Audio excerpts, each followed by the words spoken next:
મહીસાગરમાં લાલ પાણી અંગે થશે ખુલાસા. લાલ પાણીના સેમ્પલ લેવાયા છે. રિપોર્ટ આવ્યા બાદ થશે લાલ પાણીના ખુલાસા. બાલાસિનોર વિસ્તારમાં આવી રહ્યું છે લાલ પાણી. તળાવ, કુવા કે પછી બોરમાં પણ લાલ પાણી આવે છે.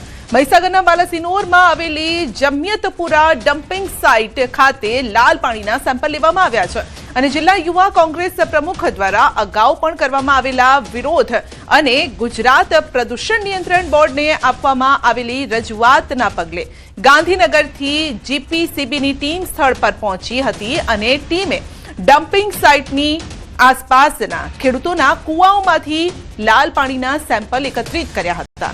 યુવા કોંગ્રેસ પ્રમુખ સાહિલ પરમારે તંત્રને ઝડપી અને યોગ્ય કાર્યવાહી કરવાની માંગ કરી છે તેમજ ડમ્પિંગ સાઇટને કાયમી ધોરણે બંધ કરવાની પણ અપીલ કરી છે.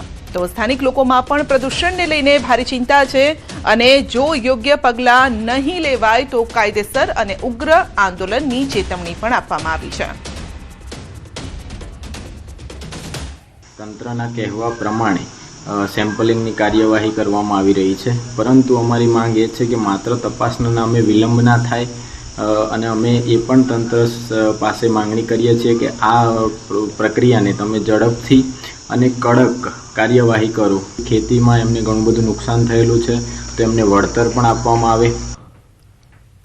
તો અગાઉ પણ News18 ગુજરાતીની ટીમે બાલાસિનોર પંથકોમાં પહોંચી ગ્રાઉન્ડ ઝીરો રિપોર્ટ પ્રદર્શિત કર્યો હતો. જે વિસ્તારમાં લાલ પાણી આવી રહ્યું છે તે વિસ્તારમાં News18 ગુજરાતીની ટીમ પહોંચી રિયાલિટી ચેક કર્યું અને સ્થાનિક લોકો સાથે પણ અમે વાતચીત કરી અને ત્યારે પણ તળાવ, કુવા કે પછી બોરમાં લાલ પાણી આવતું હતું.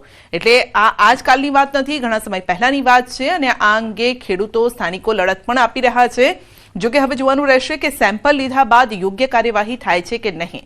લાલ પાણી ક્યાંથી આવે છે, કેવી રીતે આવે છે, શું ઇન્ડસ્ટ્રીઝનું આ લાલ પાણી આવી રહ્યું છે, અન્ય કોઈ કારણ છે, તમામ બાબતે તપાસ થવી જોઈએ તેવું સ્થાનિકોનું કહેવું છે. કારણ કે લાલ પાણીના કારણે ખેતી પણ બગડી રહી છે, જમીન ફળદ્રુપતા ગુમાવી રહી છે તેવા પણ આરોપો ત્યાંના સ્થાનિકોના છે. કારણ કે ફક્ત જમીન જ નહીં, કુવામાંથી પણ આ લાલ પાણી આવી રહ્યું છે અને એ કુવા અને બોરનું પાણી ખેતી માટે ઉપયોગમાં લેવાતું હોય છે. ત્યારે તમામ સવાલો વચ્ચે ખેડૂતો પણ માંગ તો એ જ કરી રહ્યા છે કે ઝડપી નિકાલ આવે અને આખરે તેની પાછળ જવાબદાર કોણ છે તે પણ નક્કી થવું જોઈએ. કારણ કે જવાબદારી નક્કી થશે તો યોગ્ય પગલાં પણ લઈ શકાશે. પણ આમાં કોઈ જ ઢાંક પીછોડો ન થવો જોઈએ તે પ્રકારની રાવ ત્યાંના લોકોની છે, સ્થાનિકોની છે. તો પ્રદૂષણ અંગે તપાસ થવી જોઈએ અને સવાલ એ છે કે આટલા કાયદા હોવા છતાં પણ જો પ્રદૂષણ કોઈ કંપનીઓ દ્વારા ફેલાવવામાં આવી રહ્યું છે તો તેની સામે પણ કાયદાકીય તપાસ થવી જોઈએ અને કાર્યવાહી થવી જોઈએ.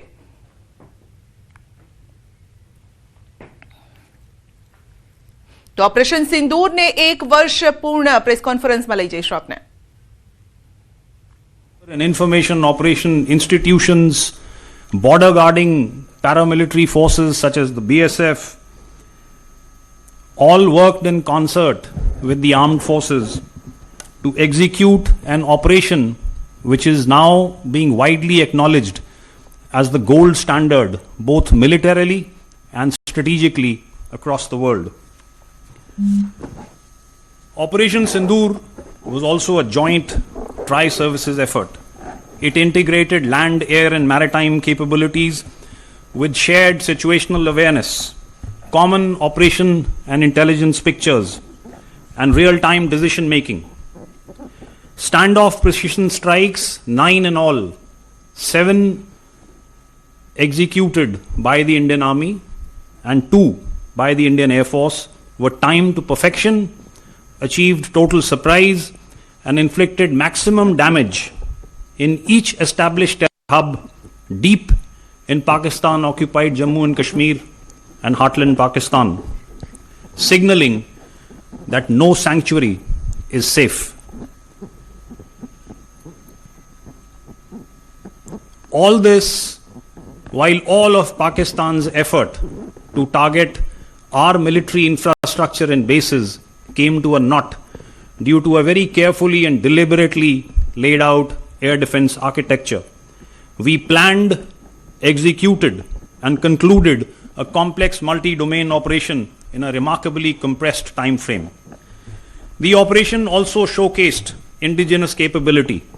A significant percentage of the weapon systems, munitions, rockets and missiles, sensors and electronic warfare suits that were employed were developed and produced in India. The BrahMos, Akash, advanced surveillance and targeting systems, along with homegrown ammunition and spares, all played a decisive role. Indigenous equipment meant not only just self-reliance, but the flexibility to tailor these to our operational requirements, sustain and maintain supply chains, and to respond with speed and confidence. Operation Sindoor proved that Atmanirbhar is not just a slogan, it is indeed a force multiplier. Today, over 65% of our defense equipment is being manufactured domestically. I also want to speak here of our exit strategy and escalation control. In an era of prolonged conflicts around the world, we struck hard, achieved clearly defined objectives, and then decided to cease hostilities when the Pakistanis were compelled to negotiate and requested us to stop.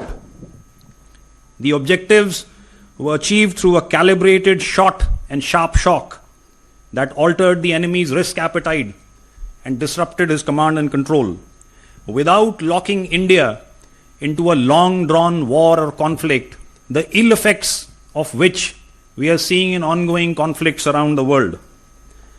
This measured approach reflects the maturity of our strategic culture and the professionalism of our armed forces.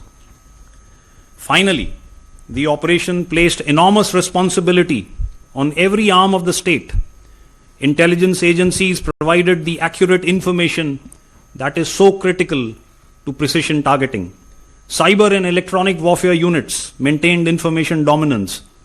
The government managed the international environment, as also the internal security and public reassurance. The armed forces executed the kinetic phase with discipline, precision, and minimal collateral impact. This multi-agency, multi-domain coordination. તો operation સિંદૂરને 1 વર્ષ પૂર્ણ PM મોદીએ social media site પર બદલ્યું DP. જી હા, social media site x પર બદલ્યું છે ડીપી અને સાથે જ સોશિયલ મીડિયા સાઇટ એક્સ પર ટાંક્યું છે કે 1 વર્ષ પહેલા ઓપરેશન સિંદૂર દરમિયાન આપણા સશસ્ત્ર દળોએ પોતાની બહાદુરીનું પ્રદર્શન કર્યું હતું અને આપણા લોકો પર હુમલો કરનારાઓને કડક જવાબ આપ્યો હતો. દરેક ભારતીયને આપણા સશસ્ત્ર દળો પર ગર્વ છે. ઓપરેશન સિંદૂર દરમિયાન આપણા દળો અને તેમની સફળતાના સન્માન તરીકે ચાલો આપણે બધા સોશિયલ મીડિયા સાઇટ એક્સ પર, ફેસબુક, ઇન્સ્ટાગ્રામ, વોટ્સએપ પર આપણા ડિસ્પ્લેના ચિત્રને બદલીએ. તો સશસ્ત્ર દળોની હિંમત, બહાદુરીનું આ પરિણામ. ઓપરેશન સિંદૂરના 6 સ્તંભ છે, જેમાં પહેલો સ્તંભ ભારતની નિયંત્રિત યુદ્ધની વ્યૂહરચના, બીજો સ્તંભ પાકિસ્તાનના હૃદય પર પ્રહાર, ત્રીજો સ્તંભ પાકિસ્તાનમાં મહત્તમ નુકસાન, અહીં ન્યૂનતમ અસર, ચોથો સ્તંભ સંયુક્તતા, આત્મનિર્ભરતા, સ્વદેશીકરણ. ઓપરેશન સિંદૂરની સફળતા જયના સિદ્ધાંત પર આધારિત હતી અને પાંચમા સ્તંભમાં ઓપરેશન સિંદૂર પાછળની રાજકીય ઈચ્છાશક્તિ, છઠ્ઠા સ્તંભમાં સમગ્ર રાષ્ટ્રનો અભિગમ રહ્યો છે. તો ઓપરેશન સિંદૂરને 1 વર્ષ પૂર્ણ થયું છે.